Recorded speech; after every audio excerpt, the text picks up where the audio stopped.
고성준 목사의 데스티니, 하나님의 계획.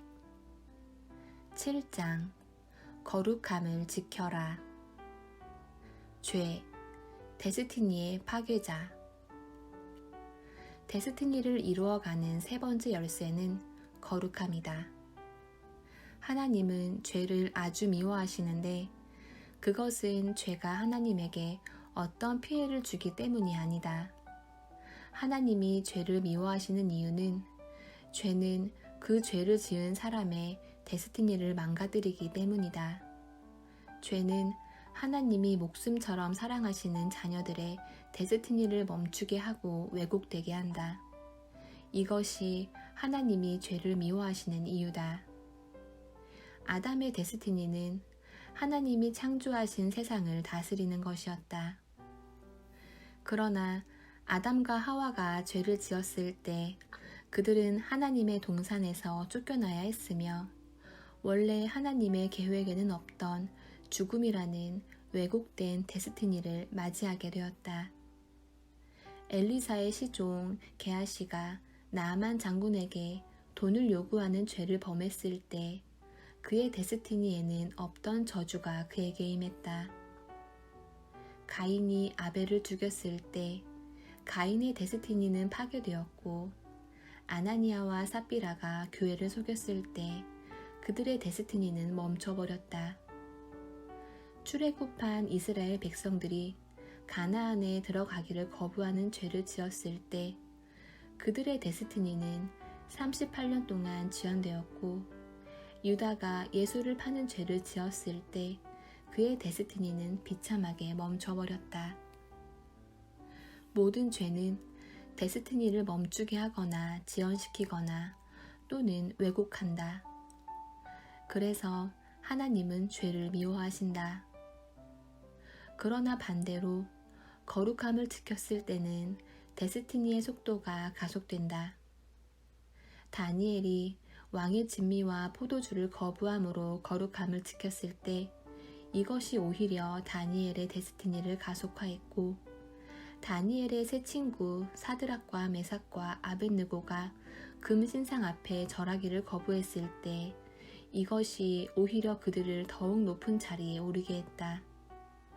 하나님이 계획하신 데스티니를 이 땅에서 100% 다 이루는 사람은 없다. 예수님 외에는 없다. 왜냐하면 우리의 데스티니는 우리를 향한 하나님의 기대만큼이나 크기 때문에 그것을 다 이루는 것은 불가능하다. 어떤 사람은 10%, 어떤 사람은 20%, 사람마다 데스티니를 어디까지 이룰 것인지는 다 다르다. 당신은 당신의 데스티니를 어디까지 이루기 원하는가? 10%에서 만족하는가? 아니면 50%, 70%까지 이르기 원하는가? 그렇다면 거룩함을 지켜라. 거룩함을 지키는 것은 우리를 데스티니의 더 높은 곳까지 이르게 한다. 다니엘도 모세도 엘리야도 모두 하나님 앞에 거룩함을 지킴으로써 데스티니의 더 높은 곳까지 이르렀던 사람들이다. 그 중에 당신도 있기를 축복한다. 앞불사 논문이 꼬였다. 미국에서 박사학위 논문을 쓸 때였다. 앞서 언급한 것처럼 내 전공은 수학이었다. 1999년 10월로 기억하는데 박사학위 논문 심사를 무사히 통과하고 그해 12월에 학위를 받을 예정이었다. 지도교수의 사인만 받아서 본부에 제출하면 모든 것이 끝나는 상황이었다. 사인을 받으러 지도교수의 방을 두드렸는데 문제가 생겼다. 지도교수는 잠깐 앉아보라고 하더니 내게 이메일을 하나 보여줬다. 스탠포드 대학의 엘리아시 버그라는 교수에게서 온 메일이었다. 내 논문을 읽어보니 결과가 틀린 것은 아니지만 한 단계가 제대로 설명이 안 된다는 것이었다. 수학 논문은 절대로 논리적 구멍이 있으면 안 되지만 워낙 복잡한 내용을 다루다 보니 놓치고 지나가는 논리적 구멍들이 종종 발견된다. 일단 논문이 발표되고 난 후에 그 구멍이 발견되는 것은 고의만 아니었다면 상관없다. 그러나 논문이 발표되기 전에 누군가 구멍을 발견한다면 논문의 저자가 그 구멍을 해결하기 전에는 논문을 발표할 수 없다. 이것이 학계의 규율이다. 그런데 나는 세상적으로 말해서 참 재수가 없었다. 하루만 늦게 이메일을 받았다면, 그래서 지도교수의 사인을 받아 논문을 제출하고 나서 이메일을 받았다면 이것은 학위와는 상관없는 건전한 학문 토론이 되었을 것이다. 그런데 교수의 사인을 받는 바로 그날 아침에 이메일을 받다니, 나는 이 문제를 해결하기 전에는 졸업을 할 수 없게 되었다. 논문 수정 작업이 시작되었다. 처음에는 사소한 실수일 거라 생각했는데 아뿔싸 사소한 실수가 아니었다. 논문에는 생각보다 아주 큰 실수가 있었다. 결국 졸업을 한 학기 미루고 문제 해결에 매달리기 시작했다. 몇 날 며칠을 잠도 자지 않고 수염도 깎지 않고 문제에 매달렸다. 당시 나는 박사과정 6년차였기 때문에 이 문제를 제때 해결하지 못하면 여러 가지 여건이 복잡해지는 상황이었다. 물론 처음부터 주제를 다시 잡아서 다른 논문을 쓸 수도 있겠지만 학교에서는 6년차 이상의 학생에게는 재정 지원을 해주지 않았다. 더욱이 내가 전공했던 위상수학이라는 분야는 쉽게 논문이 나오는 분야가 아니었다. 새로운 주제로 다시 시작한다면 얼마의 시간이 걸릴지 예측할 수 없었다. 재정 지원 없이 기약 없는 유학 생활을 한다는 것은 불가능했다. 학위를 포기하고 한국으로 돌아가야 할지도 모른다는 두려움이 몰려왔다. 문제는 아주 심각했다. 가만히 있어봐. 졸업을 못하게 되면 어떻게 되는 거지? 상상하기도 싫은 결과들이 거기 있었다. 부모님과 지인들의 얼굴을 어떻게 볼 것이며 현실적으로 취업은 어떻게 할 것인지, 당시 이미 30을 훌쩍 넘어선 내 나이를 생각하면 박사학위 없이는 정상적인 취업이 어려워 보였다. 더욱 심각한 것은 국비 장학금이었다. 학위를 받지 못할 경우 정부에서 지원해준 몇 년 동안의 학비와 생활비를 전부 반환해야 했다. 인생이 무너지는 소리가 들렸다. 불안과 두려움이 나를 더욱 영구로 몰아넣었다. 흰옷 입은 주의 백성. 그러던 어느 날 새벽, 정말 기적같이 문제가 해결되었다. 너무 기뻐서 할렐루야를 외치고 문제를 제기했던 엘리아시버그 교수에게 이메일을 보냈다. 문제가 해결된 기쁨을 안고 자리에 누웠는데 잠이 오지 않았다. 한 가지 일에 너무 몰두하다 보니 뇌가 멈추지 않았다. 머릿속의 수식들이 멈추지 않고 저절로 돌아갔다. 다 풀었어. 더 이상 생각하지 않아도 돼. 빨리 자. 아무리 스스로에게 선포를 해도 소용이 없었다. 발동 걸린 뇌는 브레이크가 작동되지 않는 차처럼 계속 달리고 있었다. 그런데 아침까지 멈추지 않았던 이 뇌는 급기야 해결 과정에 또 다른 오류가 있다는 것을 스스로 발견해버렸다. 문제가 해결된 것이 아니었다. 전혀 아니었다. 나의 착각이었을 뿐. 에이, 그럼 그렇지. 이게 풀릴 리가 있냐. 그러고는 잠이 들었다. 오후에 느지막이 일어나서는 이메일을 확인하려고 컴퓨터를 켰다. 그런데 놀랍게도 엘리아시버그 교수에게서 답장이 왔다. 축하한다고 말이다. 이분도 또 다른 오류를 미처 발견하지 못한 것이다. 새로운 고민이 시작되었다. 그냥 넘어가. 이제 시비 걸 사람도 없어졌잖아. 아니야. 그래도 크리스천으로서 양심이 있지. 고민이 깊어졌다. 뭐 결과가 틀린 것도 아니잖아. 설명 안 되는 논리적 구멍이 하나 있는 것 뿐이야. 나중에 다른 논문에서 메우면 되지 않을까? 이 정도의 오류도 없는 논문이 어디 있겠어. 엘리아시버그도 괜찮다고 하잖아. 졸업하지 못할 경우 감당해야 할 상상하기 싫은 결과들이 이 정도는 괜찮다는 쪽으로 나를 몰아가고 있었다. 큐티를 하려고 성경을 펼쳤다. 그때 나는 매일 성경으로 큐티를 하고 있었는데 그날의 본문이 요한계시록 7장이었다. 요한계시록 7장 9절 10절. 이 일 후에 내가 보니 각 나라와 족속과 백성과 방언에서 아무도 능히 셀 수 없는 큰 무리가 나와 흰 옷을 입고 손에 종려가지를 들고 보좌 앞과 어린 양 앞에 서서 큰 소리로 외쳐 이르되 구원하심이 보좌에 앉으신 우리 하나님과 어린 양에게 있도다 하니 질문이 하나 떠올랐다. 왜 주의 백성은 흰 옷을 입을까? 검은 옷도 있고 회색 옷도 있는데. 그때 그림 하나가 떠올랐다. 흰색 와이셔츠에 잉크 한 방울이 뚝 떨어지는 그림이었다. 검은 옷이나 회색 옷에는 잉크가 떨어져도 잘 안 보이지만 흰 옷은 다르다. 작은 잉크 방울 하나도 흰 옷에는 치명적이다. 하나님의 말씀이 이어졌다. 나는 내 백성이 죄에 대해 이렇기를 원한다. 그날 일어난 일들은 어떤 것도 우연이 아니었다.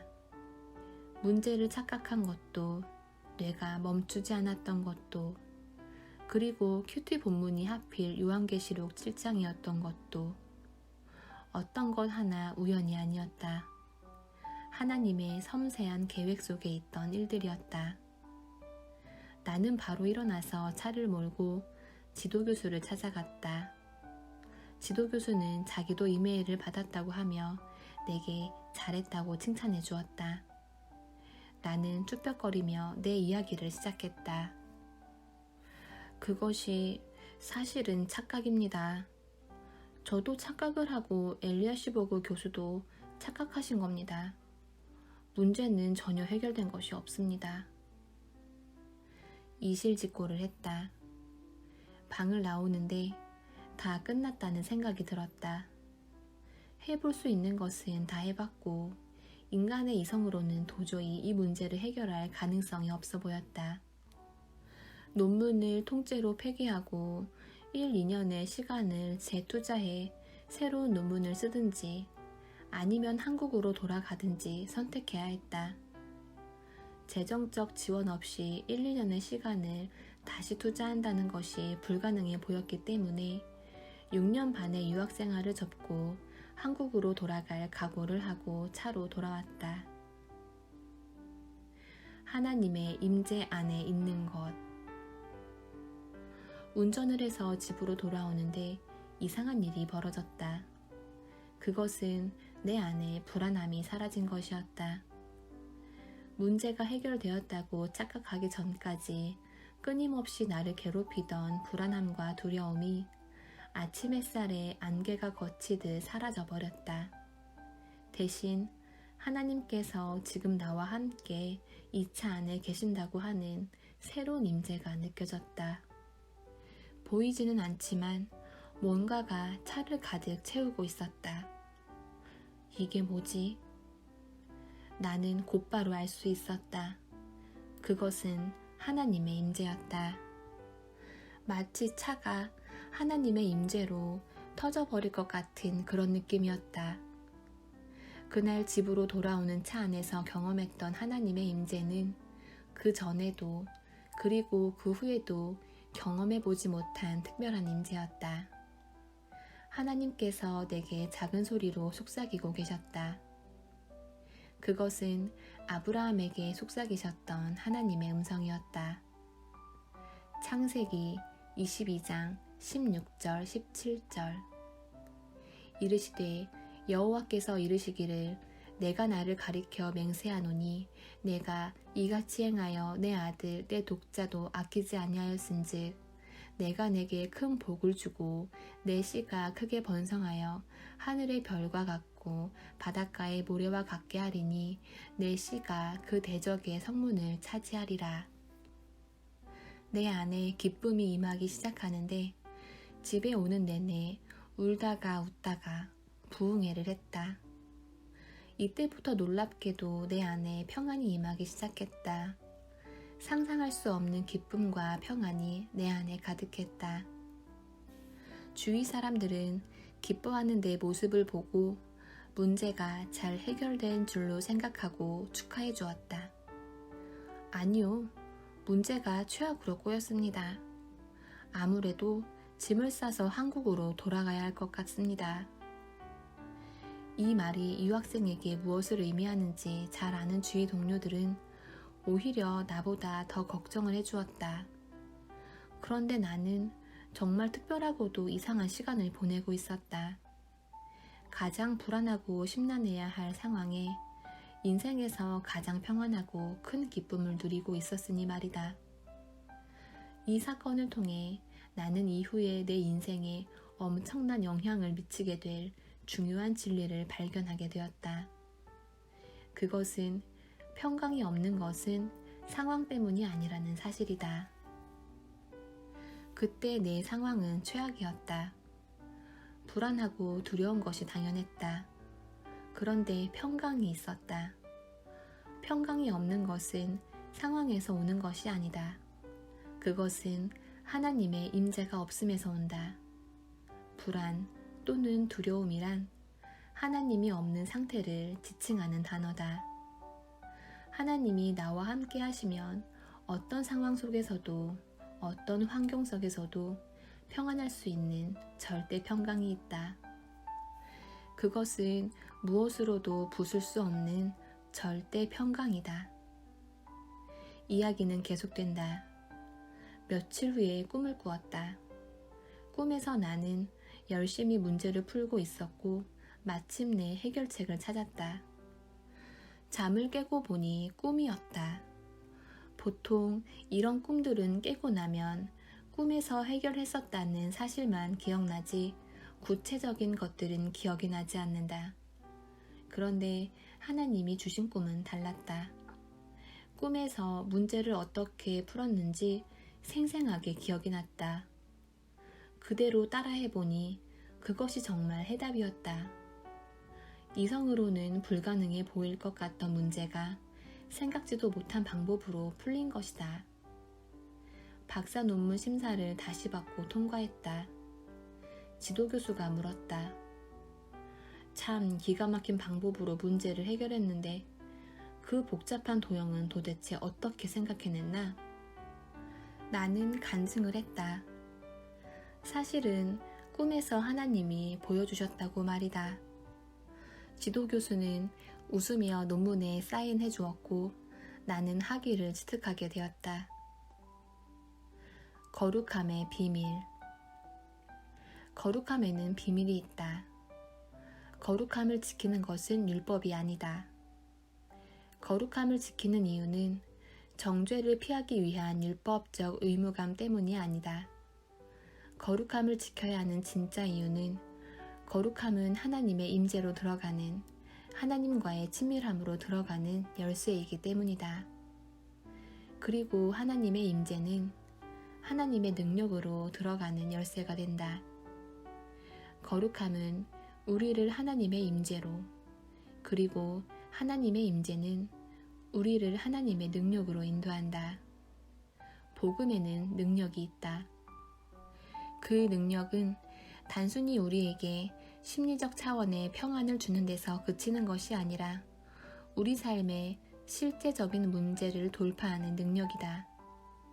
하나님이 일하시지 못하는 것은 능력이 없어서가 아니라 거룩함이 없어서다. 오늘날 그리스도인들이 능력을 잃어버린 것처럼 보인다면 그것은 거룩함을 잃어버렸기 때문이 아닐까? 일은 하나님이 하시지만 하나님이 일하실 수 있는 환경을 만드는 것은 우리 책임이다. 생각해보라. 만약 어떤 단체가 김연아를 초청해서 그의 우아한 스케이팅을 보기 원한다면 거기에 걸맞는 환경을 조성해 놓아야 한다. 잘 준비된 아이스링크도 있어야 하고 음향시설도 갖춰져 있어야 한다. 물론 관중석도 있어야 하고 말이다. 그렇지 않다면 아무리 뛰어난 김연아라 해도 아무 공연도 할 수 없을 것이다.